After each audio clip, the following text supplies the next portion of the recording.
That's what I like about podcasts. Terrible. You gotta, everyone's. Wrong one.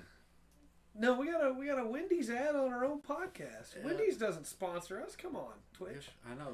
Well, neither does Dairy Queen, but yeah, that's true. That's true. I'll ask while we're in the pre-show. Am I good in frame? To our sound man. Okay. I think we got it. I think we're good and set. I can't see it for myself till after this Wendy's ad. No, you're good. But yeah, it's pre-show time. It's the time that I normally would be spending retweeting. Letting everybody know? And letting everybody know. And instead I'm sitting here talking about Wendy's. Sir, this is a Wendy's? Yeah, right. That's what I'm tweeting. I'm tweeting, sir, this is a Wendy's. Don't speak when you tweet. Just You're right. Concentrate on the tweet. You're right. I don't have Twitter. That's for the best. I'm not a twit. I'm one of the twits. I am in Discord. That is for the best. Honestly, Twitter it's a hellscape in a lot of ways. It's interesting, yes. Yeah. Sir, I should put that out. Which I said, like I said, it's from a Discord. We have a great group in the Discord. If you'd like to get into Discord, it's $1 a month. Also have a YouTube channel with lots of videos with this guy in them. Yeah, too many. Really. When you think over the place. I won't do that. Both those links, there's a Patreon link and a YouTube link at the bottom of this page. Mm-hmm. What's wrong with that? All right, that's stream tweet sent. I've alerted the Discord. Excellent. We are live. People should be able to jump in here. Never have too much of me. I don't know. Because the hat's important. That's why. Because you're Wizard Man. Yeah. No. My favorite thing about that first podcast that we did live was just the comment that come through on YouTube in all caps, Wizard Man. It was like, yep, we have peaked. This is the best we're ever going to be. We'll never be as good as this moment again. Yeah. That's all right. We'll go with it. So, I decided I didn't have another D&D shirt to wear, and I didn't just wear the same one. So I wore my Gato shirt today from Chrono Trigger. Very nice. Because, some people were mentioning that Chrono Trigger is not the greatest RPG of all time, and they're wrong. But, just felt like, my name is Gato. Yeah. You want to stand your ground there. Yeah. Pick your hill to die on. Apparently, it's Chrono Trigger. Stake the claim. And look, I will say, and you admittedly, it did lose to Tetris. Of course, it was an RPG. Yes. It wasn't just... Right. If you want to find out what I was talking about, watch the video from Tuesday. Yeah, the Tuesday podcast. Which should... It's play before podcast this. Episode 220. 220. And it's titled Technical Difficulties. Is that on YouTube already? It is already on YouTube, and it is currently on Twitch, but like all Twitch VODs, will be gone before 2 weeks are up. So, Stop it. Man! Don't encourage him. Yeah, we're in the pre-show right now, but once we get into the full show, we'll be talking about the wild beyond the Witchlight. I got it right. Yes. And the monsters that were announced in there. Yeah. I think you counted them last time. 17. Revealed. That's announced. The book's here. It announces that there are new monsters coming. Well, I think you said 17. Something close to it. Yeah. Yeah, that's cool. I'm excited. I like talking monsters. Yeah. Monsters are cool.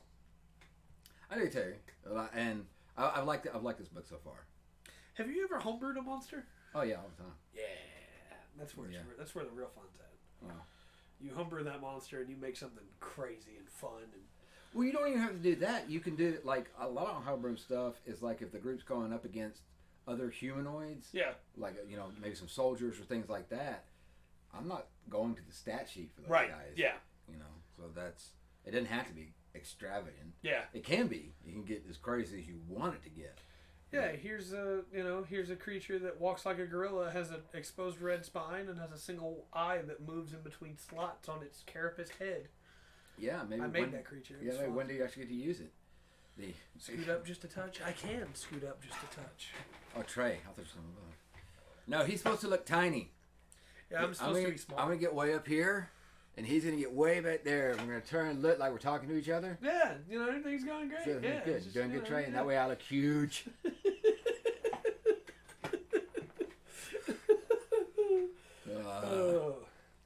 No, I really wanna homebrew something that's like super bizarre. You know, hey Artaka, I want to homebrew like an orb. Okay. And it'd be like a homunculus, right? Except it never left the jar. And so it's still in the orb. And then as you fight it, the smoke comes out of the orb and takes on a corporeal form of smoke. Hey, King, how's it going, buddy? Around the orb. And then the orb is like the core of this smoke golem that is a homunculus. That's cool. I think that'd be a fun homebrew. I like the idea of a smoke golem, too. Yeah. Smoke golem's a cool idea. Yeah, so for anybody who doesn't know, this is the D&D podcast. We do this now on Thursdays. Mm-hmm. This is episode 24? Could be. 23 or 24, one of those two, I think. Yeah, could be. Yeah, we're in the pre-show right now, but we'll kick over to the Wild Beyond the Witchlight in a little bit after everybody's had time to get here. And, we just have a good time. It's I should specify, I am sick. I have a cold. Yeah. But I've taken medication. So if I seem a little more you loopy got than it normal, medicated. I am definitely medicated. But we have a good time with podcast. I enjoy podcasting in a way that I feel like, not that I shouldn't is what I was gonna say, but in a way that, like, essentially a podcast is just a conversation, right? But when you podcast live, it's not just a conversation between you and the person you're talking to. It's also you in a conversation with anybody who wants to show up. Right. So it's almost like you're having a conversation at like a diner, and then people just get to keep coming up and talk. You know? And I like that. I like the idea of, hey, we're just sitting, we're relaxing, having a good time, having a conversation. Somebody comes in and goes, hey, but what about this? And you go, that's a great idea, random person. Actually, have you ever thought about this? What if the smoke golem could shoot fire from its eyes? Now we should have a mukbang D&D podcast. Now that you mentioned the diner. Yes, we should. I'll do that. Should. That'd be great. That'd be great. So, yeah, if I seem a little more loopy today, that's why. Thankfully, we have a sound man that is watching everything from behind the camera to keep me level so that I'm not too loud for everybody. Yes. Because I know that I'm unhinged today. So... I'll take the glasses off so I don't glare and you can see how wild my eyes are. Wild man. I forgot to take these off, actually. Roll on the wild magic table. That's right. I'm going to shoot a laser. That's my favorite wild magic feature. Just, laser. Hey, you can make some flowers grow. Hey, now there's poisonous smoke everywhere. No, now you shot a laser from your chest like Iron Man. Right. Why not, right? That's good. Medicated trays like Sleepy Tray and all. We're in for an interesting time. That's true. Playing Death Stranding. Director's Cut. I like the original Death Stranding. I'm one of those weird people that really enjoyed that game. Well, you talked pre-show a little off subject, but you did talk about going through that again because of the. I want to see the new stuff. I always remember the racing. I can't remember what the other stuff is. Well, there's new story stuff, new combat stuff. There's a robot that can carry you, which is great. I want it. Yes. Carry me, Robo. Speaking about Chrono Trigger. Yeah. Robo carry you through that whole game, See that? Yeah. Isaac, man. Isaac. Yeah, I like Death Stranding a lot. That's a good game. Deal. It's not... It's a weird game. Yeah. Maybe one of the weirdest games ever made. Like Mario and Princess Peach. But it's a very cool game in a lot of ways. Do you remember that line now? You remember that? Yeah? Yeah? Oh, yeah. Yeah. It's a fun game, though. I liked it a lot. It won't be at GOTY this year. I guarantee you that much. So, yeah, it's Norman Reedus being carried like a baby while he's carrying a baby. It absolutely is. And that's what makes me want to... You can also launch a missile. That's and the missile is just you. You're inside the capsule and then it lands. That's how you fast travel now. That's cool. That's pretty cool. Yeah. That's cool. Pretty cool. They let Kojima just go, and it was, I feel every strand of your princess's hair. I feel bad for Rungrid, because, like, we got all these in-jokes that are coming back from years of content on this channel, and he just has no idea. But that's okay. I never had any of that in the first place. So.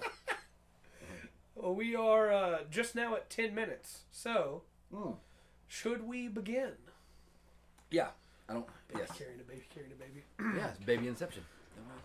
Hello and welcome to another exciting episode of the Full Spectrum D&D Podcast. My name is Trey. I am Rungren. And we have some Wild Beyond the Witchlight to talk about. So last week we talked about some stuff. I just forgot the sentence that I was going with. We talked about... the Harringtons? The rabbits? The rabbits, yeah. The Harringtons and the fairies. We talked about some trinkets. We talked about... Yes. Something. Well, you brought up a few of the magic items. Went over a few of those. Was it classes? No, we went over the play stuff. Yeah. Yes. That's what we did last week. The lines. Yeah, so this week we have monsters. Right. And with monsters, I thought it would be fun if we went down some of these new monsters and talked about how cool they are. Which, this should wrap up this book. Mm-hmm. And then it's not going to be long before the dragons come. That's right. Fizban's Book of Dragons. Yeah. That's the 9th. Yeah. Mm-hmm. Sweet. And for anybody that's watching now that goes, man, I don't know anything about D&D, really. Neither do we. That's true. That's why we have books. This one's going to be a weird one because we're talking about monsters that are based on Celtic mythology. Yeah. And so it will be a discussion of the monsters and their stats, but also mostly a discussion of how cool it is that these mythological creatures are in here. So even if you don't know anything about D&D, still stick around because I think the discussion is going to be pretty interesting. Okay. Because both Rungren and I come from Celtic-related hierarchies. Is that the right word? Hierarchies? I don't think so, but it'll work. Ancestry? Areas. Ancestry might have been the better word. Yeah. I'm going to get a drink of my Dr. Pepper. I'm heavily medicated. Yeah, and we're not sponsored by Dr. Pepper either. But we could be. Yeah, we could be.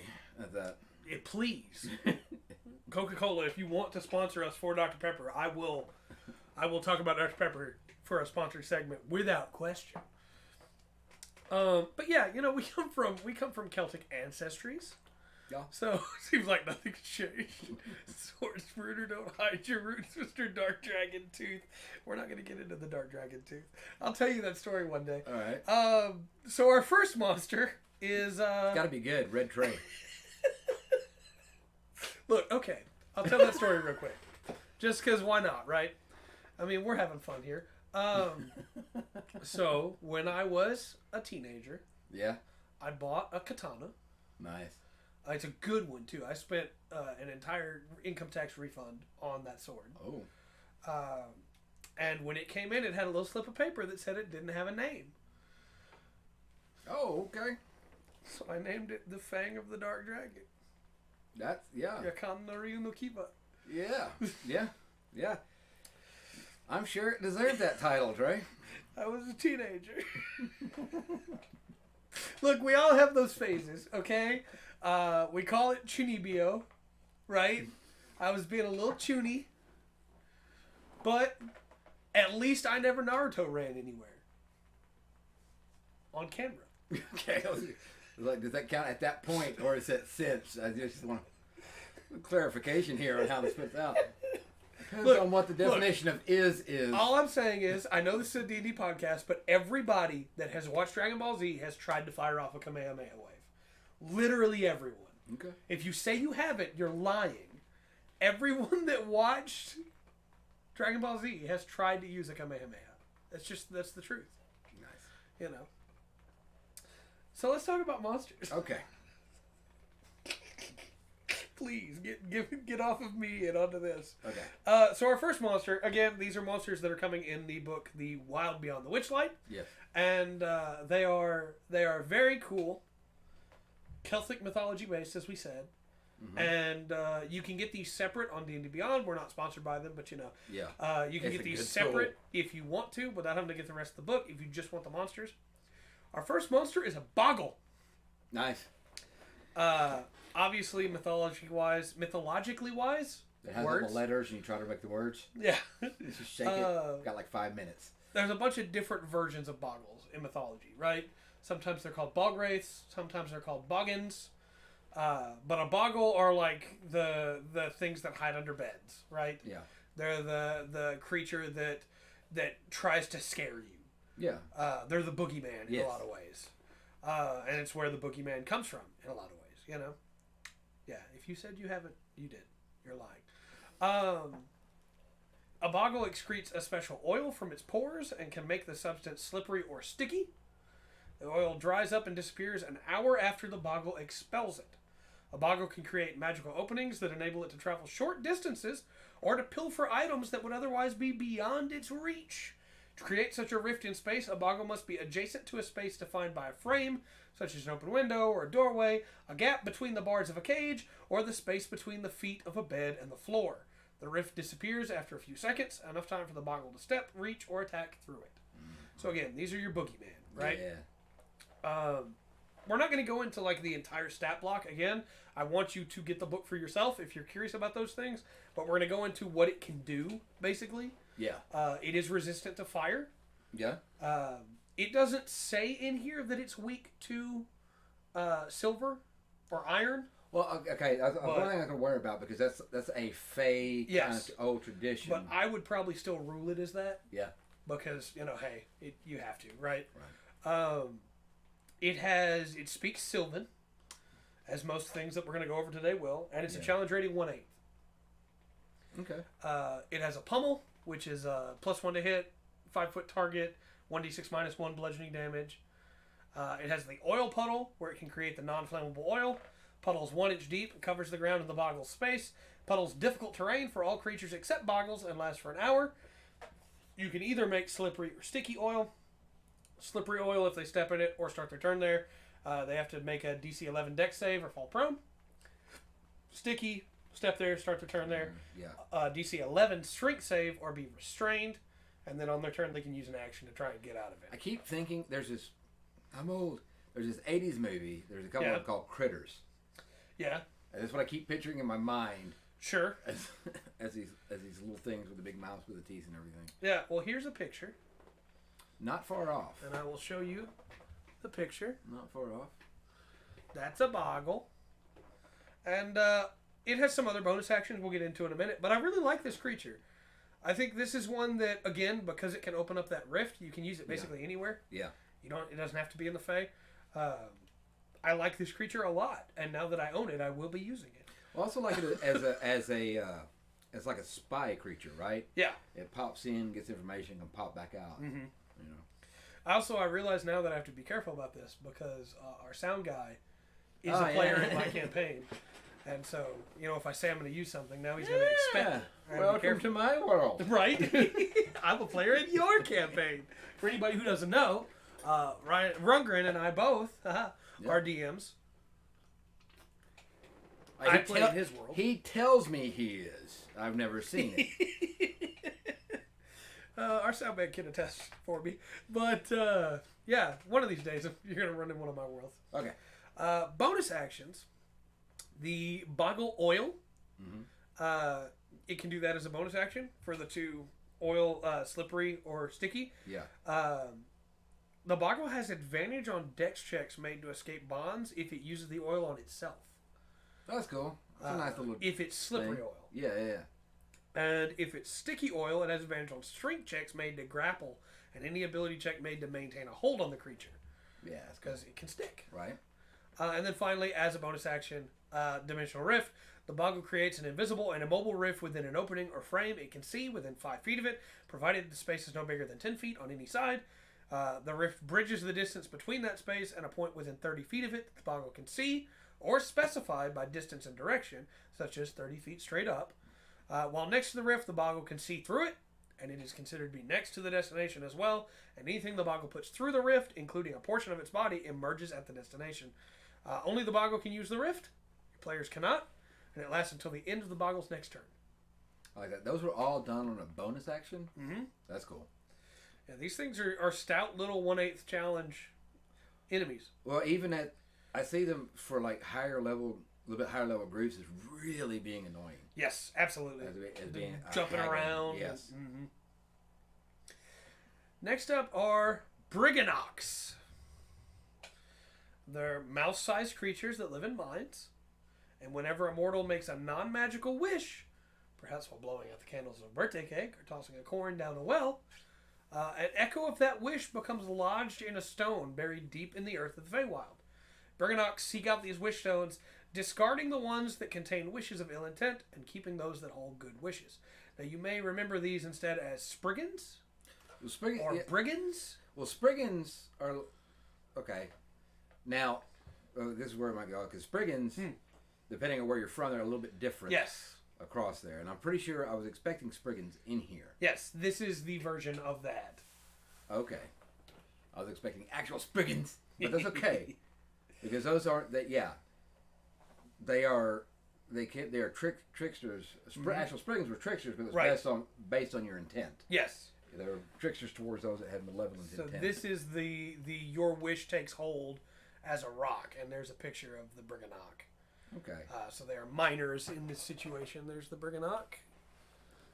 I think they're going to have something more traditional Spriggan later on. Maybe. Yes. I'm going to take a guess. Yes, they absolutely do. Okay. And it's because they took the Spriggan, because again, like you said, they're different depending on your region, right? Yeah. They took the Spriggan and split it off into the part that deals with wishes and the part that deals with trickery. Okay. Into two different creatures, which is pretty interesting. A Briganox soul lives outside its body, manifesting as a bulb of pale light that floats alongside it and helps the Briganox see in the dark. They have minor spellcasting abilities that help them survive. They also have the ability to manipulate time, allowing them to accomplish hour-long tasks in a matter of seconds. Oh, that's nice. So a Briganox must rest between these bursts of temporal acceleration. They like to nibble on cheese, lettuce, and other soft foods. They eat quite a lot for creatures their size and never turn down a good meal. They're also challenge rating 1/8, but they speak Common and Sylvan. Okay. They are immune to exhaustion, and again, don't have a listed weakness of silver or iron. But they come from the Fae. They come from the Fae, so Yeah. I would still count it. They have advantage on saving throws against being charmed, and magic can't put them to sleep. They're accompanied by that insubstantial, invulnerable ball of light that contains their soul. The Briganox can't turn off the light or control its brightness. The soul light sheds bright light in a 10-foot radius and dim light for an additional 10 feet. If they die, the light fades away. And then they have the ability Tunneler. Using a pickaxe or similar tool, they can burrow through solid rock at a speed of 5 feet, leaving a 6-inch diameter tunnel in their wake. That's cool. Yeah, I like them. Their pickaxe is a +4 to hit with 1d4 plus 2 damage. I want a +4 pickaxe. Right. And they have spellcasting, as we mentioned. They have At Will, being Minor Illusion and Spare the Dying. DC 11 for their spellcasting. Okay. Oh, yeah, that's not... For spell save DC. Well, they are 1/8. Yeah. Concentration, so. And then Animal Friendship, Fairy Fire, Meld into Stone, and Silence are their dailies. And they have Time Lapse, which recharges after a short or long rest. You don't see that a lot on monsters. No. But my assumption is that you would instead work with these guys. And so you wouldn't want to fight them per se. You'd want to win them over to your side so they can dig a hole for you. Right. I don't think they can see through magical darkness. I don't think so. It doesn't seem like it. I don't think so. No. So you could still stop one in its tracks, especially if they're used to being able to see. Yeah. By dropping a darkness on them, for sure. Drow automatically is a good counter for that then. Well, so I don't know. They might be talking about because of the soul residing outside. Does that count as magical light? I don't think so. Okay. Because it says that it just counts as bright light and dim light. It doesn't say it's magical light. So I don't think it'd be able to see magical darkness. Mm-hmm. Their time lapse ability accelerates the passage of time around them, enabling them to accomplish up to an hour work in a matter of seconds. The work can affect any creature other than them or any object being worn or carried by another creature, and the activity must take place within 10-foot cube. So they can use the action to carve a pumpkin really quick, cook and eat dinner, move a pile of stones, or tie a dozen knots in a length of rope. Yeah. And then they have a bonus action that allows them to move their light up to 30 feet in any direction to an unoccupied space that they can see. At the end of the turn, the light returns to the Briganox. So that's just a temporary little, hey, I can send it over there, you know? Yeah. And then we already have Bullywugs, but they gave us 2 new variations of Bullywugs. Okay. Bullywug Knight. For anybody who doesn't know, Bullywugs are frog people. The Bullywug Knight... Go ahead, sorry. Nothing. I was trying to be clever. Was the word squamous? Yeah. They're a squamous race. Here's a picture for you. The Bullywug Knight. I would play one of these guys if they were... Yeah. You know. Instead, we got a different playable frog race that I don't think is as cool as Bullywugs. Okay. Bullywug Knight is a challenge rating 3. Okay. It's wearing plate armor, so it is an AC of 18. It's a stout bullywug. Yeah, and it speaks Bullywug and Common. It is amphibious, so it can breathe air and water. Unseen servant casting magical darkness while having devil sight. Yeah, That's a good combination. It can speak with frogs and toads. Just sure. Regular frogs and toads at any time. Well, that Why not, right? Right, yeah. It should. It makes sense. Yeah. It can leap. Its long jump is up to 20 feet. Its high jump is up to 10 feet without a running start. Okay. It has multi-attack with a glaive. Glaive is +5 to hit. Reach of 10 feet. Hit is 1d10 plus 3 slashing. Mm-hmm. And for its bonus action, it has a Croak of Charming, which recharges after a short or a long rest. The knight makes a loud croak while targeting one creature it can see within 30 feet of it. The target must succeed on a DC 12 wisdom throw or be charmed until the end of its next turn.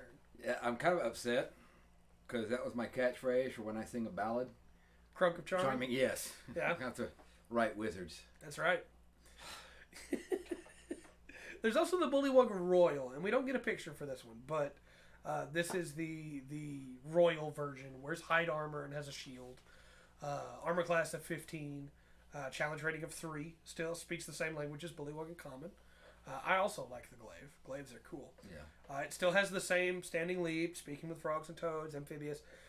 But it also has Toad Rider. It has advantage on melee attacks if it makes while riding a toad mount. That's cool. Which is pretty cool. Yeah, I like that. It has multi-attack with a spear, +5 to hit with advantage if the royal's mounted on the toad, as we said. Reach of 10 feet or range of 20-60 for throwing. Okay.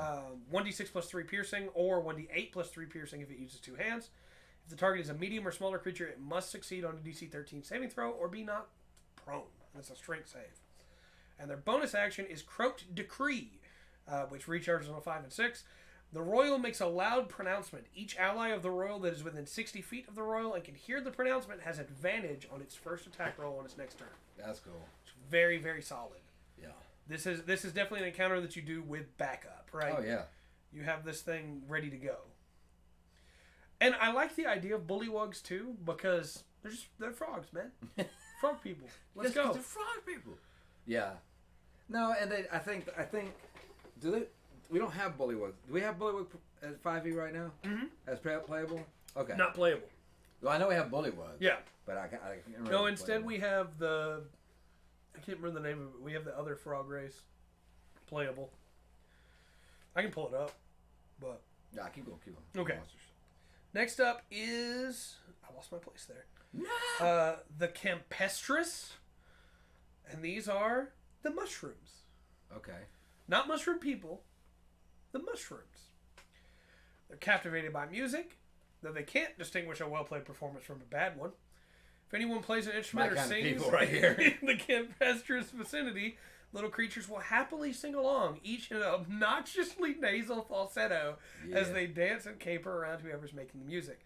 They can easily imitate lyrics and music. If they practice a song or piece of music 3 or 4 times, they remember it forever. That's cool. And they vary widely in color. So here's a picture of the Campestrous. Like I said, they're just mushrooms. Yeah, that's pretty cool. About as classic mushroom as you can get. Yeah, but, magic mushrooms are a very fey kind of creature. Yeah. They understand common, but speak only through mimicry. Their challenge rating 0. They can mimic any song or voice they've heard in their nasal falsetto. They have a headbutt, which is a +0 to hit. That light almost fell. That was funny. Not funny, but interesting. It caught on that speaker. Yeah. Man, that's the second time a light's almost fallen today. All right, we're good. So we're good. Nothing's on fire. Nothing's on fire. I have been there. Yeah. They have a daily called Spore, and a 5-foot radius of spores extends from the Campestry. These spores can go around corners, and they have no effect on constructs, elementals, plants, or undead. Each other creature in the area must make a DC 10 Wisdom saving throw. On a failed save, they're incapacitated. Their speed is halved for a minute. They can repeat the saving throw at the end of each of their turns, ending the effect on a success. Yeah. And then there's a swarm of them, which is challenge rating 1. It, of course, has a swarm, so it has the swarm trait, which means it's hard to hit. Mm-hmm. And it also has the spores, but it's a 20-foot radius of spores. And the headbutt attack is 4d4 instead of 1d4. Oh. So. That's embarrassing. Yeah. We get beat by mushrooms. By a bunch of little mushrooms. They're just coming up, headbutting you. No! Then we get one of the coolest, mythological creatures that is in here. The Darklings. So these would be the Dubs, Dukatha or the Dusi. These are the warriors that fight in the shadow. Mm-hmm. And there's your picture. Which they're pretty cool, you know. Yeah, they look cool. I like that. Art. I like that art. They absorb light. Okay. Which wisens the creature, much like the effect of rapid aging. So for this reason, they cover their entire bodies with clothing, because exposure to light is a risk. Mm-hmm. The Darklings absorb the light they absorb over the course of their lives explodes outward when they die, incinerating the creatures and their possessions. Challenge rating 1/2 for a single Darkling. They have the Death Flash, which we just said when they die. Magical light, non-magical light, flashes out from them in a 10-foot radius. Anything other than metal or magic objects burn to ash. And any creature in the area must succeed on a DC 10 con saving throw or be blinded till the end of their next turn. They're also very sensitive to light, so while they're in bright light, they have disadvantage on attack rolls, as well as wisdom checks that rely on sight. And their action is just a dagger. It's ranged or standard, and it's 1d4 plus 3, plus 2d6 necrotic damage. Ooh. But there's also an elder version of the Darkling. This is one that has undergone the ritual to become an elder. It has made its way through. It has survived. And it becomes taller. It's the bigger one in the picture that I showed you earlier. Mm-hmm. It's a challenge rating 2 with an armor class of 15. It speaks Elvish and Sylvan. Yeah. It also has the explosion. However, this time it's 2d6 radiant damage on a failed save and blinded. Successful save, they take half as much damage. I like these. I like these because they fit in with, like, they need something to put in besides just skeletons and zombies if you're doing that. And you can smatter these through and they add something extra to the... Yes. King, the book has it just as a default, this is how much damage it takes when they explode, or how much damage they deal. But I would say if the party knows there's a Darkling there, and they work with that Darkling, and in the day multiple times, and that Darkling is a little bit older, I'm going to have it do more damage, because it's been exposed to more sunlight. Yeah. Whereas if it hasn't been exposed to any, then I'll probably just do the default damage. But if the party lets it stay in the sun more, and then eventually fights it, yeah, I mean, it's been absorbing more light. But it only counts as sunlight. It doesn't count torchlight. It doesn't count... I guess if you cast the spell light, that's still light. So I would probably make that count. But torchlight itself is fire. It's not. Yeah. I guess the sun is also fire. But it's UV. When you think about it. They have problems with UV light. That's what it is, sir. So you can't go to a club under a black light. So the unfortunate thing for this is that the regular ones cannot make darkness, but the elders can. Okay. The elders can cast darkness requiring no spell components and using wisdom as a spell mod on a short or a light rest. Or short or long. So they can cast darkness basically whenever they want. So far, these are all monsters that I'd use in a group. Mm-hmm. You have the lower ones that, like in this one, you'd have, a group of maybe 4 or 5, depending on the thing of the lower ones. Yeah. Can't do much. And then you have the elder, one that can do quite a bit more. He's also got multi-attack. That's cool. And he uses a scimitar instead of a dagger. 1d6 plus 3 slashing plus 2d6 necrotic. So, and it's a plus 5 to hit. So, he's going to be dealing out some damage. Pretty stout. However, if you want a big monster... That was next? That's next. Okay. This is a giant dragonfly. Oh, that's sweet. I'm not bringing it in because nobody's going to fight it. Everybody's going to try to make it his pet, but it's cool. It is a giant dragonfly with a 20-foot wingspan. Mm-hmm. 16 natural armor. Challenge rating 1/2. Speaks no languages. Okay. It has the drone ability. When it beats its wings, the dragonfly emits a loud droning sound that can be heard out of a range of 120 feet. Like in Don't Starve. Yeah, there's the picture. See, I'm telling you, everybody wants pet as a pet. And you can apparently put somebody on there to mount it. Right, everybody would run away. And then for some reason, next session, everybody's got one level in Ranger. It's also not very powerful. It's only challenge rating 1/2, and the bite it's a +6 to hit, but it's only 1d4 plus 4 piercing damage. That bite should be a lot more than that. I would probably give it more damage too, because that's not a lot. But it has uncanny dodge at all times. Fair. So, that's pretty good. And continuing this trend of giant creatures, heard Ranger and appeared. Yeah, that's right, Dark. We're talking about a giant dragonfly. There's also a giant snail. Is it a racing snail? Not quite. Oh. And its challenge rating is only a quarter. So its AC is only 11. But there's a picture of it. It's a very cute giant snail. That is a magic card. Right? It very much is. That is a magic card. I'm almost positive that art is the same. It could be. It could be. That is a magic card. This is where things get weird, right? It has salt osmosis. Whenever the snail starts to turn in contact with a pound of or more of salt, it takes 1d4 necrotic damage. You can use an action to sprinkle a pound of salt on the snail, which also deals 1d4 necrotic damage to it immediately, and another 1d4 necrotic damage to it at the start of its next turn, after which the salt rubs off, providing the snail has not withdrawn into its shell. Giant snails are not cute. They're slimy. I think it's a cute little snail. It's got it looks like a little mustache. It's not. It's more eye stalks. But, yeah. Snails are, hilariously, it's not really funny, I guess, but weak to salt. Oh, yeah. So, like me, like my heart, snails and my heart have that in common. Oh, so I see where the bias comes from. Yes, so that's why I find them so cute. Yeah. But that's a huge weakness. Yeah. It doesn't have a lot of health to begin with. It has 4d10 HP. So, guaranteed 2d4. That's rough. Yeah. But it does have a slam attack with a +4 to hit, and it's 1d6 + 2 bludgeoning. And if it goes back into its shell, it gains a +4 bonus to AC until it emerges. Mm-hmm. And it can emerge from its shell as a bonus action. Okay. So, All right.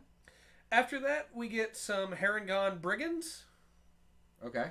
Because you got to add them as a race. You got to add them as enemies. Yeah, you got to have some bandits to beat up. Yes. And that's exactly what these are. They wander the roads in small bands, trying to see who they can extort. They are challenge rating 1/8, like most everything so far has been. Not a lot of high-level monsters so far. AC of 14. They can speak Common and Sylvan. They have pack tactics. For anybody who doesn't know, pack tactic means that if they are within, basically, flanking or within 5 feet of a creature that is an ally, then they get advantage. Pack tactics is very, very good. Yeah. They also have standing leap, just like the race version. So they have a long jump up to 20 feet and high jump up to 10 feet without a running start. They have a club, which is a +4 to hit and does 1d4 + 2 bludgeoning. And they have a sling, which is +5 to hit and does 1d4 + 3 bludgeoning. So, pretty basic. Yeah. Well, it's a good one to have in there. Like I said, you need bandits in the road. You need bandits and goblins for the players to beat up. Yeah. Especially starting out, getting used to what the characters do. So yeah. That's nice to have in there. That is true, Dark. I like snails. That is true.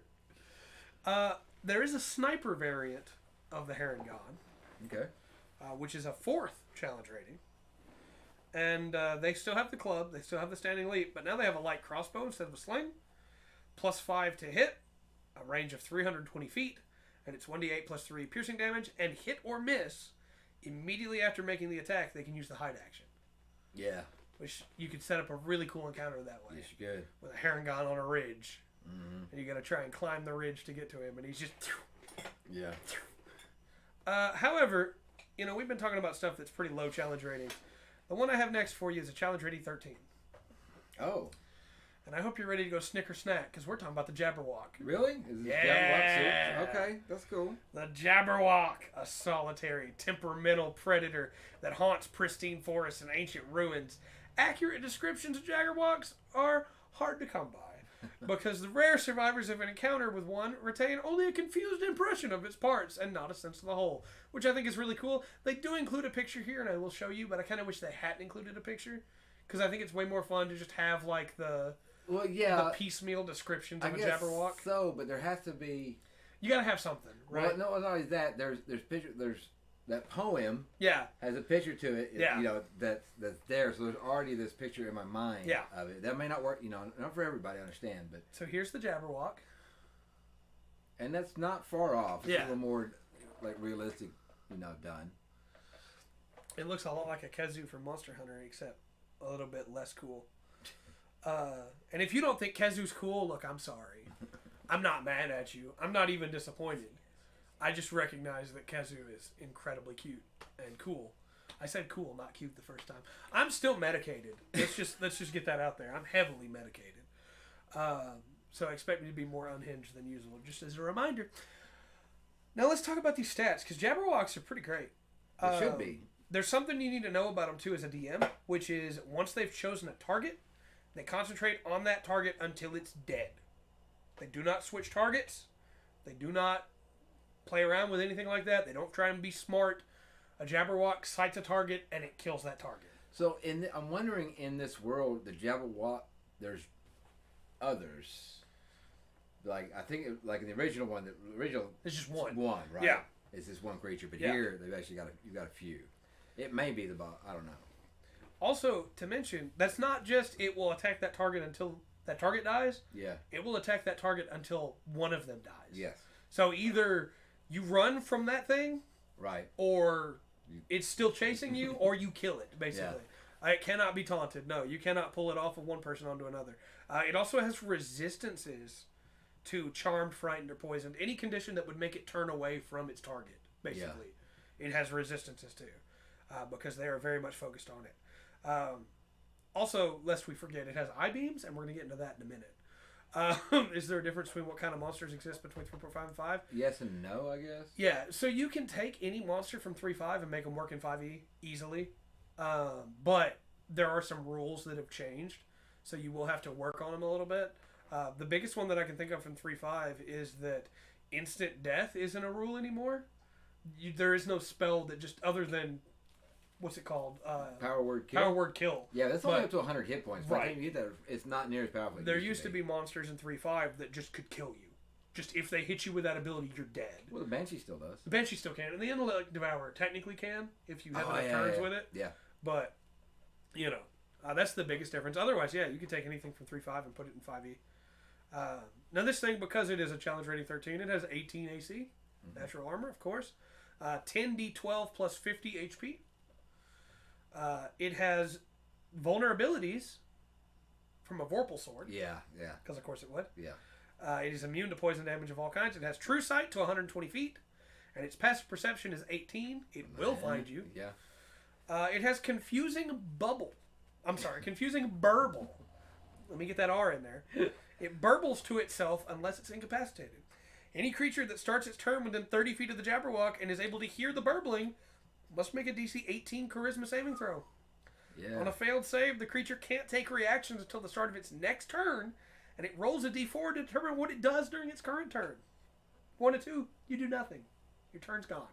Okay. A 3, you do nothing except use all its movement to move away.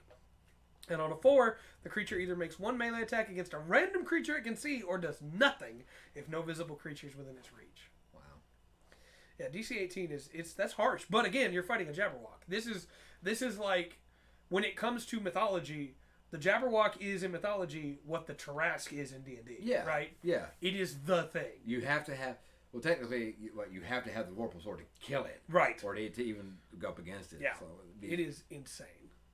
How would I convert psychic damage since there's none in 5e? I would just count it as all other types of damage. True. Really. Yeah, psychic damage technically exists now because of Ravenloft. Yeah. But I'll do that. I would just count it as any other damage, honestly. I would have to retroactively go back in and add a bunch of resistances. Yeah. But to creatures that should be resistant to psychic damage. But it really wouldn't be as hard as Wizards has made it seem like it would be. I'm just saying. I'm not.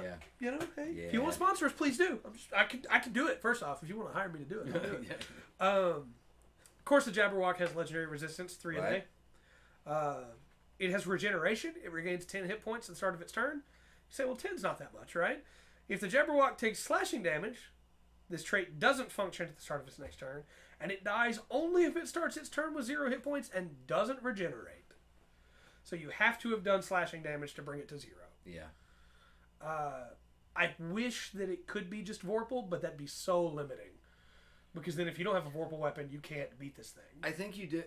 That may be, and look, I haven't looked at the adventure. I don't know anything about this book. That's what he's reading to me. But I think maybe that was probably how would be part of my adventures. You're going to have to go find the Vorpal sword. Right, to be able to keep it down. The Jabberwock also has Uncanny Tracker. It can unerringly track any creature it has wounded in the last 24 hours. And it knows the distance and direction to its quarry as long as the two of them are on the same plane of existence. Much like a Tarrasque. Well, if you heard it, it knows where you are. Well, somebody mentioned Unseen Servant. Yeah. And it can track anybody down that same way, too. Now, of course, it has multi-attack. Yeah. It can make 2 rend attacks. Plus 10 to hit, 3d10 plus 5 slashing damage. It also has a tail attack, which is plus 10 to hit with a reach of 15. Rend has a reach of 10, by the way. Rend is not... It's just what they call the attack. It's not an actual term. Because Rend in a couple of tabletop games, I can't remember which ones exactly, if it's got a Rend effect, it does damage to the armor. Right, yeah. This is just what it's called. It doesn't actually... Yeah, okay. It's not a Rend as in it shreds. The tail is also 1d10, but it's plus 5. Okay. So 3d10 on the slash, 1d10 on the tail. But it has better reach, 15. It also has the Fiery Gaze, which recharges on a 5 and 6. Unless it's blinded, the Jabberwock emits a 120-foot-long, 5-foot-wide line of fire from its eyes. Each creature in that line must make a DC 18 dexterity saving throw, taking 7d8 fire damage on a failed save or half as much on a successful one. Which is very good. I was kind of going, well, the Jabberwock doesn't actually do that much damage until that. Until it shoots you with its fire eyes. It kind of doesn't need to do a lot of damage because it can regenerate. It has the burble. Yeah. It's got a lot going on. Yeah, it does. And then its legendary actions, of which it has, 3. Yeah. It has the tail attack, where it can make an additional tail attack. It has, for the cost of 2 actions, an additional rend attack, or for the cost of 3 actions, a wing attack, where it beats its wings, and each creature within 10 feet of the Jabberwock must succeed on a DC 18 dexterity saving throw, or take 1d6 plus 5 bludgeoning damage and be knocked prone. Yeah. Then the Jabberwock is going to hit you while you're prone and get advantage. Yeah. This thing is a monster, you know? Good. I like it. Should be. I do too. Should be. I do too. Now, this next one. What do you think about a secretive creature that has strong ties to earth and stone? Does that remind you of any mythological creatures? Or what? Because next up is the Choruid. I went to dwarf first. Yeah. But that was a D&D thing. Right. Sorry. So these are like the Galabdur, basically. They gather to perform their ceremonial dances. They flee from other creatures but become aggressive when they get insulted. Mm-hmm. So these would be more like your brownies in a lot of ways, right? And again, brownies also differ depending on where they're at, right? Yeah. But these would be like hey, we live on our own, we do our own thing, we have our veins that we mine, we live underground. These are the Fraggles, right? We get upset when you insult us. They have hair all over their bodies, but the hair that grows on their head's magical. When cut, it transforms to strands of whatever material was used to cut it. They often use iron shears to cut off their hair, then weave the strands together to create iron ropes that they can manipulate or animate. That's nice. They take great pride in their hair and equally great offense in anyone who attempts to cut it without permission. And here's a picture of them for you. Oh, yeah. That's a Choruid. They are challenge rating 7, so a little bit higher. Yeah. Natural armor of 17 AC. They have dark vision to 120 feet, tremor sense to 120 feet, and they're resistant to bludgeoning, piercing, and slashing damage from non-magical attacks. They have the ability Stone Camouflage. They do kind of look like the trolls in Frozen, don't they? I feel like that was a little bit of an inspiration in there. They have an advantage on dexterity checks when they're trying to hide in rocky terrain, because they look like rocks. Yeah. They have a multi-attack of Great Club or Rock attacks. The Great Club is a +9 to hit, with a 1d8 plus 6 damage, or 3d8 plus 6 bludgeoning damage if the Choruid's on the ground. So if they're on top of something else, it's the smaller number, but if they're on the ground, they hit way harder. Yeah. And the Rock is their ranged attack, +9 to hit, 1d8 plus 6 bludgeoning damage, or 3d8 plus 6 if they're on the ground. They can also cast Commune with Nature as an action, meld into stone or stone shape at will, and they have Otto's Irresistible Dance as a daily, which is very good. Mm-hmm. They also have Command Hair as a bonus action. If the Choruid has at least 150-foot long rope... In this humidity? Yeah, right. Woven out of their hair, they command one such rope within 30 feet of the Choruid to move up to 20 feet and entangle a large or smaller creature that the Choruid can see.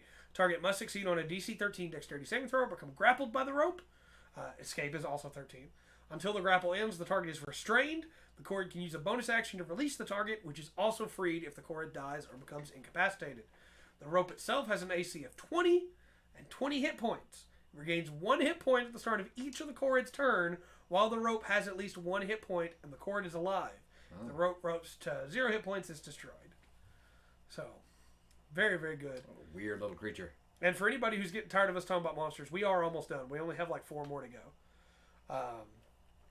The next one is a living doll. So I'm guessing this is going to be a little bit different than the one from the Ravenloft one. Yeah. Yeah, these are not. What were those called? I don't remember. I remember the needle. Yeah. And they were the marionettes, but they were the carionettes. That was it. Yeah. Yeah. So I'm going to give you a heads up. If you have a fear of dolls, I'm going to show you this picture. If you have a fear of dolls, he's going to show you this picture. Look away for half a second. Look away starting now. And you can look back. I'm trying to be nice here. They're easily mistaken for an inanimate doll or a stuffed animal until it moves. Trapped within each living doll is a mean spirit that encourages those around it to behave badly towards others. The doll takes pleasure in tormenting the guilt-ridden and despondent, hastening their descent into depression or paranoia. Because it fears its own destruction, the doll rarely causes direct harm to others. Mm-hmm. When forced to defend itself, it debilitates its opponents with its maniacal cackling and assaults the minds of the enemies by turning their worst fears against them. So, it's not Chucky, no. It's only a challenge rating 2, and it only has 28 hit points. It's not physically threatening. That's not the way this monster Right. works. It's immune to being paralyzed, petrified, or poisoned, and it has dark vision for 30 feet. They have a false appearance. Guilt-ridden, you're all good then? Oh no. If the doll is motionless at the start of combat, it has advantage on its initiative roll. Moreover, if a creature hasn't observed the doll move or act, that creature must succeed on a DC 18 intelligence check to discern that the doll's animate. Nobody's that smart. That's the point. The doll regains 5 hit points at the start of its turn. If the doll takes fire or psychic damage, which again makes me think we're going to get some races that can do psychic damage. Yeah. The trait doesn't function at the start of the doll's next turn.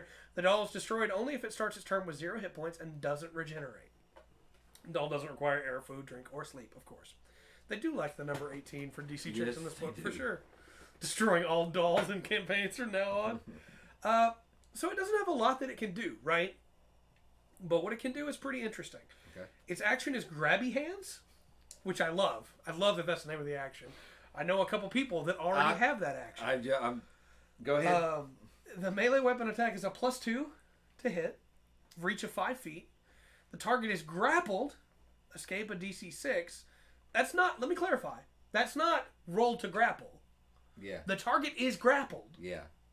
And you have to roll to escape. The DC's only 6. This thing's not that strong. Right. But it gets to grapple you for sure. Yeah. And takes 2d10 psychic damage at the start of each of its turns until the grapple ends. The doll can grapple only one creature at a time. Yeah. It's a lot of psychic damage. Yeah, it is. Especially for the low level this thing is. It also has a cackle as a bonus action. Recharges on a 4 to a 6. Waste all spell slots burning all of the dolls. The doll cackles at its target, 1 or 2 creatures it can see within 30 feet of it. Each target that can hear the doll's cackling must make a DC 11 wisdom saving throw, succeeding automatically if it has an intelligence of 4 or lower. On a failed saving throw, the creature takes 2d4 psychic damage and is incapacitated for 1 minute. Wow. That's 10 rounds. Yeah. As it is overcome by a fit of laughter. At the end of each of its turns, the creature can repeat the saving throw, ending the effect on a success. A creature that succeeds on the saving throw is immune to the cackle for 24 hours. That's pretty standard there at the I end. like this thing. It's a good flavor monster. There's not enough flavor monsters. There's a few good flavor monsters, but I like this for the... And this obviously can go in anywhere you need something a little creepy. Yeah. I want to put this with carionets. Yeah. Yeah. I want to put this backing up some carionets. Yes. So next up we have the Quickling. These are the moving faster than you can see, always in the corner of your eye. Fae. When they stop running, their small, slender form and cruel eyes, cold, cruel eyes, become apparent. They owe their existence to the Queen of Air and Darkness, the dread ruler of the Gloaming Court. They used to be lazy and egotistical, but now they've been forced to become always moving, basically. Basically, I'm skipping all the flavor here because I want you to read it for yourself. Again, I want you to get this book if you're curious in it. Yeah. But they're always up to something. These are the Mischief Makers. Yeah. So they took, like we said earlier, they took the Spriggan and they split it out into 2 different things. These things are pretty cool. Let me see here. I'll show you the picture. That's a little bit closer. If that thing had like like mosquito wings, that would be the classic Spriggan. And there's your Spriggan in a lot of ways. That's your Quickling. I like these things. They don't commit outright murder. Now, hold on, wait a minute. Yeah. Have these popped up or something like this before? What do you mean? This name, the Quickling. I'm trying to think of something. There's changelings. No, it was a Quickling because it had, you had disadvantage on hitting it. That might have been a homebrew thing. I don't know. It might have been homebrew. I don't remember that. But it also could be something I'm just not thinking of. Like I said, they don't commit outright murder, but they ruin your life in other ways. They steal important letters, swiping coins, planting stolen items in other people's bags. Criminals. They very much are the ones that just want to, Yeah, be mischief. Yeah. Cause trouble. They're only a challenge rating 1, but maybe you are thinking of these because they do have blurred movement. Attack rolls against the Quickling have disadvantage unless it's incapacitated or its speed is 0. And they have evasion at all times. If they're subjected to an effect that allows it to make a dex saving throw, take half damage, they take no damage if they succeed. You know what I mean. Yes. Evasion. I'm sorry, I'm medicated. That's the excuse I'm going with. Not that I'm stupid. The Quickling makes 3 dagger attacks because it has multi-attack. Mm-hmm. And it's +8 to hit with 1d4 +6 piercing damage. Yeah. So just boom, boom, boom. Yeah, they'll add up quick. And again, it only has 10 HP. 3d4 +3 with armor class of 16. But, they can cause some damage. Yeah. And I really like the idea of just, hey, this thing just wants to mess with you. Right. Hey, your shoes are untied now. Hey, your armor, your belt's unloosed. Yeah. These things want to make you have... Your sword is no longer in its scabbard. Instead, it's on the ground in front of you. They drop your belt. Next up is my personal favorite. Okay. Do you remember Etter caps? Yeah. So these are the red caps, which is the Etter cap. Yeah. Right? A homicidal creature born of bloodlust. The red cap is exactly what it looks like in mythology. Mm-hmm. It is perfect. They got it down to a science. That's a red cap. I'm so happy about this because these things, I love these things. They're terrifying. They're so terrifying, but I love them. Dark garden gnomes. Yeah, pretty much. They are the evil gnome, right? They look like bloodstained mushrooms until suddenly they come out with a sickle. Yeah, and cut off your toe. Yeah. You don't expect it until suddenly, hey, you're being attacked. They don't normally work in groups, of course. They like to kill on their own. They're psychically connected to the beings whose murderous acts led to their birth. So they will often try to use this innate connection to find and murder the person who, through a murder, created them. Yeah. For anybody who doesn't know, red caps were used. In mythology, red caps were created when a murder occurred and the blood splattered on the ground. Red caps would grow from that blood. The blood was the water that bloomed the red cap, basically. And so in this, they hunt down their creators, which is pretty cool. Yeah. If a red cap works with another being, it demands to be paid in victims.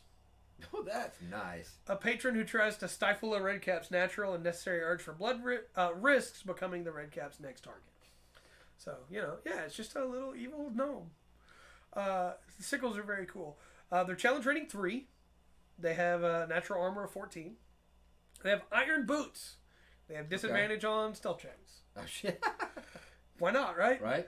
They also have outsized strength. While grappling, the red cap is considered to be medium instead of tiny. Oh. Also, wielding a heavy weapon doesn't impose disadvantage on its attack rolls. That's good. Yes. That's funny. It has multi-attack. It gets 3 Wicked Sickle attacks. And the Wicked Sickle is a +6 to hit with a 2d4 +4 slashing damage with a reach of 5 feet. So just doot, doot, doot. They are very strong, yes. They also have Ironbound Pursuit. The red cap moves up to its speed to a creature it can see and kicks with its iron boots. The target must succeed on a DC 14 dexterity saving throw or take 3d10 +4 bludgeoning damage and be knocked prone. This red cap just walks up to you and kicks you in the knee. You're done. I'm out of the fight. I love it. I love red caps, man. They're so cool. Oh. Did I ever tell you that there's a story in our family that one of my ancestors was killed by a red cap? I'm not surprised. By an Etter cap? Yeah. And then finally, our last monster.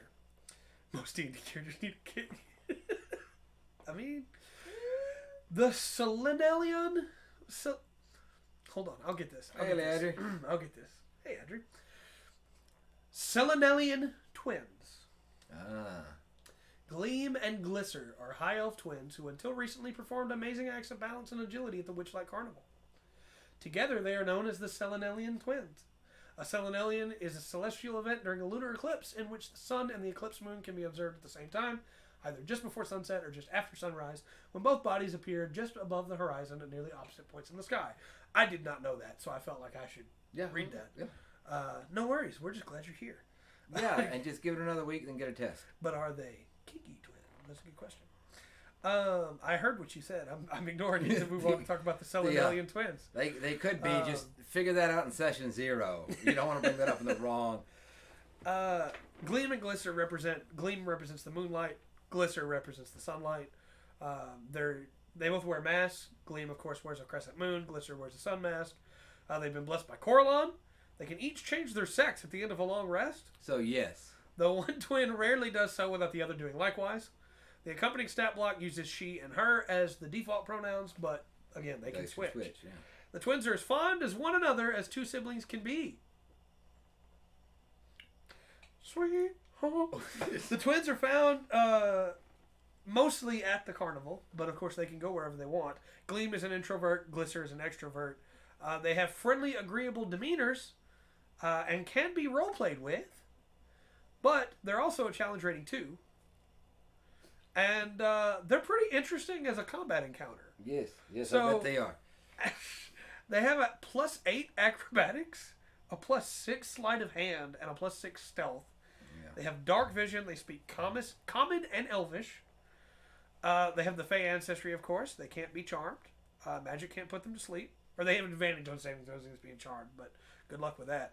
They also have regeneration. A Selenalian twin gains 5 hit points at the start of their turn, as long as both twins are alive and within 60 feet of each other. A twin dies only if she starts her turn with 0 hit points and doesn't regenerate. So they're very difficult to kill if they're both together. They also have a bond. While they're both alive and on the same plane of existence, each is aware of the other's emotions. Not where they are, but their emotions. Just in the emotions. I could see a really interesting campaign where you have one of the twins with you. Right, and they know the other one's upset, or there's something wrong with the other one. They can't figure out where, Here's the picture before we get into their stat blocks. I like it. And what I like about this is they're not necessarily based on any mythology itself, but they're just, it's, if you were to ask what kind of creature could I fight that would have been born in that mythology, this is what you get. You get something that could have come from that. I'm just going to keep reading because I think both those comments are hilarious. They have a dagger, +6 to hit, 1d4 +4 piercing damage. Then this is where things get weird. Have you seen the chat? I mean, yeah, it's true. It's already weird. Gleam has a moon ray, which it can do 3 times a day. Ranged spell attack with a +5 to hit, range of 60 feet, 2d8 +3 radiant damage. Target must succeed on a DC 13 Wisdom saving throw or be transformed into a bat for 1 minute, as though affected by a polymorph spell. Wow. Target can repeat the saving throw at the end of each of its turns, ending the effect on itself on a success. Glisser has the Sun Ray, which is 3 times a day, +5 to hit, 60 feet, 2d8 +3 radiant damage. Same Wisdom saving throw, but this is to be blinded for a minute and works the same way. They also have Twin Sight, which recharges after a short or a long rest. In their mind's eye, a Selenalian twin can see what the other sees for up to a minute, provided both of them are alive and are on the same plane of existence. But it requires concentration. I think I'd have gave that a little bit more easy to those two. Yeah, where they could just use it. Yeah, at will. Yeah. I like it a lot. It's weird. Yeah. It's not something that you can just throw as a random. I guess you could take this and make random twins, right? Yeah. But I think it'd be really interesting. 100% tell one's cheating on the other. Yeah. We're well into Alabama here. I think it's a really interesting monster to end it off with, because you have all these mythologies and then just bam, it's a little bit different. Here's something unique and cool. It's not very powerful, honestly. No, but it's a good. I think there's a lot of role playing aspects to it. And that's where I would see through. Out of these, which one's been your favorite? Man, Which one's out of the monsters? Which one's been my Let me favorite? run down just the names as a reminder, because it's been an hour. We had the Boggle. We had the Briganox. We had the Bullywug Knight and the Bullywug Royal. I did like those. We had the Campestress and the Campestress Swarm. Yeah, those weren't bad. We had the Darkling and the like Darkling Elder. I like those. Those are very cool. Yeah. We have the Giant Dragonfly and the Giant Snail. We have the Herringon Brigands and the Herringon Sniper. We have the Jabberwock. Jabberwock's cool, just to have a stat block on Very Jabberwock. cool. Go through that. We had the Choruid. We had the Living Doll. It might be the Choruid. Choruid's very cool. Just to do some weird stuff, especially like the low to the ground. The Living Doll I like. It goes somewhere else, though. The Rope Hair is really cool, too. Yeah. We had the Quickling. We had the Red Cap. Yeah. And we had the Selenalian Twins. So that's 18 monsters in Well, total. the twins to me seem... I'm not... They're not a monster. They're a character, NPC. Right. Yeah. In a way. But I don't know, man. I think there's a situation, too, though, where you can make them into... It was mentioned that Quicklings they're are like the very Pathfinder cool. gods. You can make them into gods. Oh, yeah. At the end of the campaign and up that stat block and make them a really interesting encounter. Yeah. Well, I mean, even if you did it an Egyptian thing, you could do it'd be Horus and the other one. On that, they fit into the not Ra. Horus and... The brother and sister. There were it was Horus. Yeah, I'm trying to remember the name. It's gone out of my head. I feel Because there's awful. Isis and No, Isis was later. Osiris. Yeah, I've got it wrong. I shouldn't be going to this. I shouldn't jump from Celtic to Egyptian. It is quite a jump, Yeah. but if we can get Renek, then I'm up for it. Crocodile gods are awesome. Right. When am I gonna get a crocodile god stat block? Give me Renek. I don't know. I don't think they've done anything with the Egyptian gods in a while. We need to make our own Yeah. Egyptian god stat blocks. I would say that. Like I said, second 20th edition. level campaign. Here we go. Go God Look, of War, Egyptian gods. No, man, I don't want to run a 20th level campaign 5e. Man. Are you serious? Give Renek a natural armor of 45 AC. I don't want to run 20 level. I don't. I don't feel like fighting. We're just going to banish it. But I wish. Yeah. I wish Renek was on our side.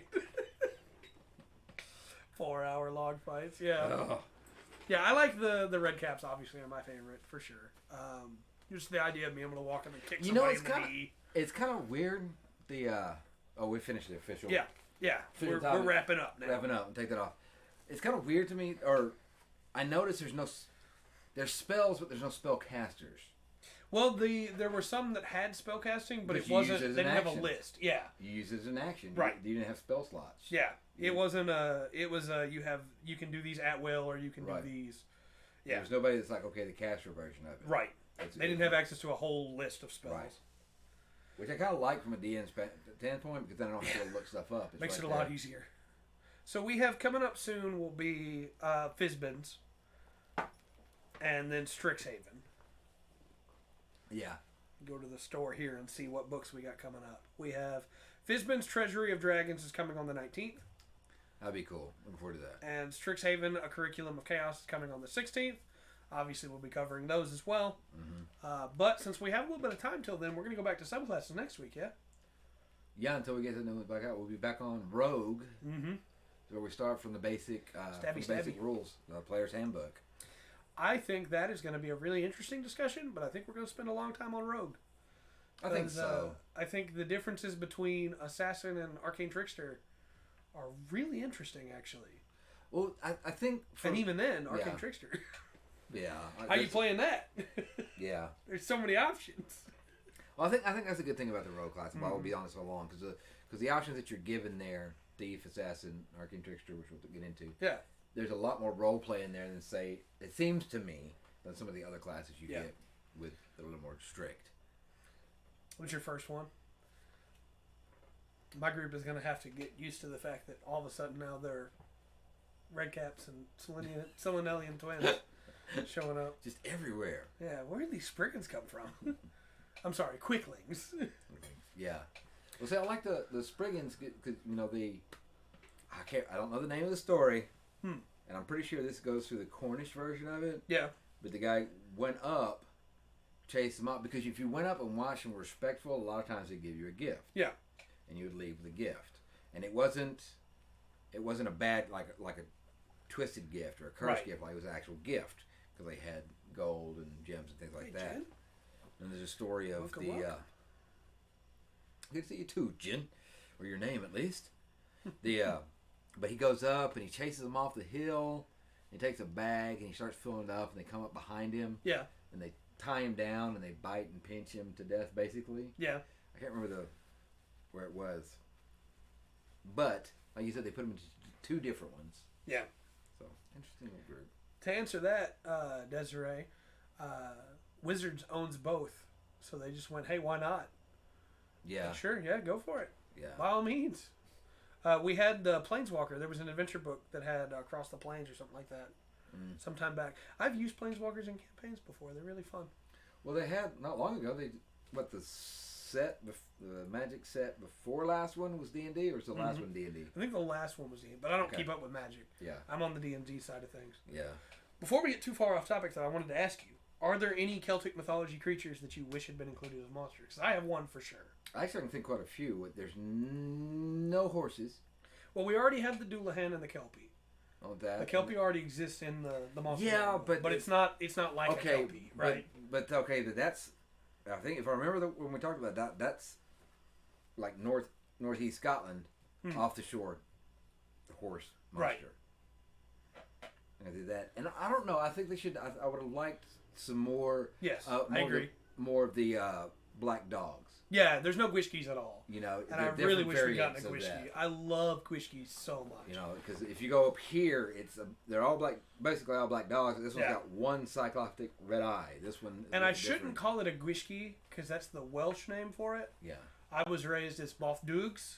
Right, but Gwishki. I mean, it might as well be a Gwishki. It's a black dog. It's a hellhound, right? It's a black dog. You know, I love saying the word Gwishki. Because it's not spelled like Gwishki. It's Gwylgi. Yeah. It looks like it said Gwilgi, but it's Gwishki. Yeah. It's all like that over there. Look at Leicester. Yeah. It's spelled Leicester. Yeah. But no, it's Leicester. No, for sure. I think Mothdugs 100% should have been in there. I also would have loved a floating eyeball creature. Because there's so many stories of that, of the one eye in the darkness. Well, to me, there's nothing there for that. Well, okay, let me back up a little bit too, because they seem to see this seems like is adventure in the Fae. Yeah. And maybe not in the lands that are next to the Fae. Right. So we also didn't get, and forgive me if it's already available in 5e and I just haven't thought of it. There's nothing in here for Oberyn and Titania. Surely they have a stat sheet somewhere, right? Yeah. A stat block? Surely. Yeah. I think it's in one of the books. It should be. But I don't know. Maybe not. But I mean, that's. See, here's the thing, though, because they are going towards Gaelic and or Celtic mythology, but also a lot of that is Shakespeare. Yeah. And I believe those names are Shakespearean. I don't think they're. They might not be open source where they can use them. Well, I think they're open source, but I think they're Midsummer Night's Dream Shakespearean names, not mythological names. I'm not 100% sure on that. Right. No, they have all kinds of names for sure. Yeah. The Lady of the Evening Court and the deer that guards the realms. Maybe that was what the twins were trying to fill in for. Maybe. I mean, they definitely were interested in each other, but also, Yeah. in the way that Oberyn and Titania are interested in each other, but also not always. Yeah. I'm not saying that Oberyn and Titania listen to Sweet Home Alabama all the time. I'm just saying that they could. Dear God Monster. Yeah. That's right. Hey, there's I a reason played that game. He's my favorite. He's my favorite, Oberyn. All right, but some people think he's a goat just because he's called the Horned God. No, he must be a goat. What? Another name for him is Hern. Yeah. That's a smaller thing. Hern Hunter around Sherwood. No, not Sherwood. The other forest over that way. Right. But Hern Hunter. Antlered. Goat God. Antlered God may be better. Yeah. No, I like this book a lot. We got 18 cool new monsters, but I do kind of wish that.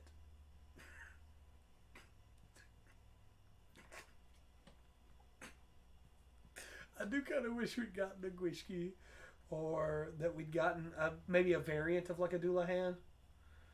I mean, we just got a new Yeah, Doulahan with Ravenloft, but maybe a variant of Doulahan. Yeah.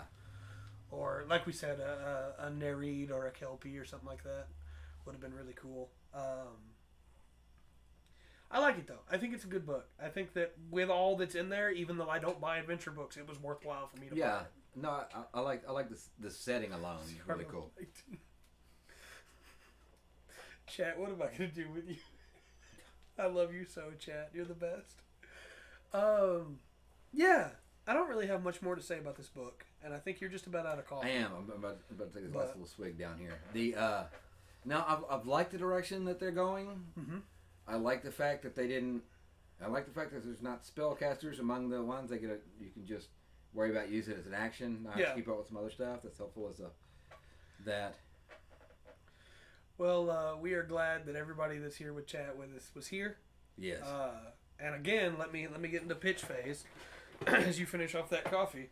If you've enjoyed what you're seeing, you can check us out on. You can check us out over on YouTube. The link is in the description, the bottom of the page. All the VODs for the streams go up there, which means that if you missed part of the stream and you want to go back and watch it, you can check it out there. You can also check us out on our Patreon at the bottom of the page. If you give as little as $1 a month to our Patreon, then you will get access to our Discord. That is where you get early access to YouTube videos, get to hang out with myself and Rundgren, as well as a bunch of other cool people, including Andrew and Pat that are on the Tuesday podcast normally. We do this podcast and the Tuesday podcast every Tuesday and Thursday at 7 p.m. CT. Anytime you want to come and hang out with us here, that's where they're going to be. VODs will be up for 2 weeks here on Twitch, and then we'll, of course, go up on YouTube the day after every podcast, hopefully. If you're not subbed to us here on Twitch and you want to give us a follow or a sub, you absolutely can. We appreciate it, but you don't have to. We understand if you can't. And if you want to subscribe to us on YouTube, just like following us here on Twitter or Twitch, that's free. So we would appreciate it very much. And I think that's all the shilling I have to do tonight. I think that's all. Yeah. Dude, you need to go shower now? Yeah, I hate it so much, man. The fact that I have to do it, I don't like doing that. I like to just be able to go, hey, if you like us, like us. You know? Okay, well, true. But I get it. You forget. You don't even recognize you're not subbed, you know? Yeah. Well, okay, here it is. On to that. We'll go ahead and we'll do something else. Yeah. The other way, then you close this out, okay? Yeah, okay. All right, look. This is to everybody out there. This is to you. Because I can say this and it counts. If you hear it 20 years from now, it still counts. I don't know how to explain it, but you are an impossibility. The mathematical chance of you being you is astronomically impossible. There will never be another you. That's right. There never has been and there never will be. Mm-hmm. The chances of coming together. And remember that. So whether you're up or down, enjoying D&D or having a good chat, having a bad day or a good day, there will never be another you. And that's important. That's right. Because the world needs you. Mm-hmm. I know that may be cheesy and everything, but I felt it needed to be said. It's very true.